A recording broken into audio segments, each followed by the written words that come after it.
Well, without any argument, without any conflict, we would go ahead and we'll talk more about the other happenings in 18th century.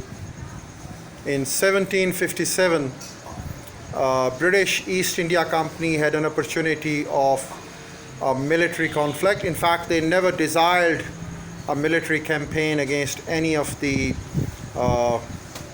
Mughal officials. Forget about Mughal officials. They didn't even want to have it against any of the governors, against any of the princely rulers. They just meant business for them, but should I say, destiny had got something for them. So they stood to a battle, they stood to a war when it was thrown on them by Nawab Siraj-ud-Dawla in 1757. So we're not going to discuss any of the details of that battle or even any of the details of 1760s or the 1790s of great Tipu Sultan. Well, that's not the concern of our discussion over here. So forgetting about everything in Asia, forgetting about everything in Central Asia, forgetting about everything in Middle East, forgetting about everything in North Africa, we move on to communism, which had rooted itself in Europe.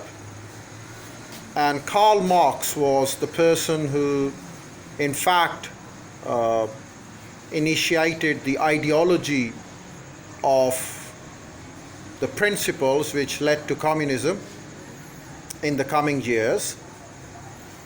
And Karl Marx became very popular. He originated in Germany, and he was successful in Germany, but he was not that successful in Germany as he was in Britain when he arrived Britain.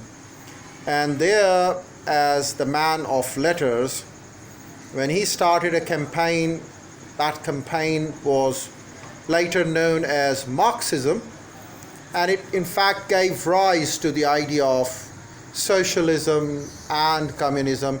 In fact, this is where we get into a very scholarly discussion on the topic, and we discuss many of the things that do come about, the theoretical discussion on capitalism, theoretical discussion on the rising economies of Europe. In fact, with the industrialization, with the revolution of industries, with the development of economy, and with the development of capitalism, there came the economic ideas, the financial ideas, the political ideas, and they were of different kind.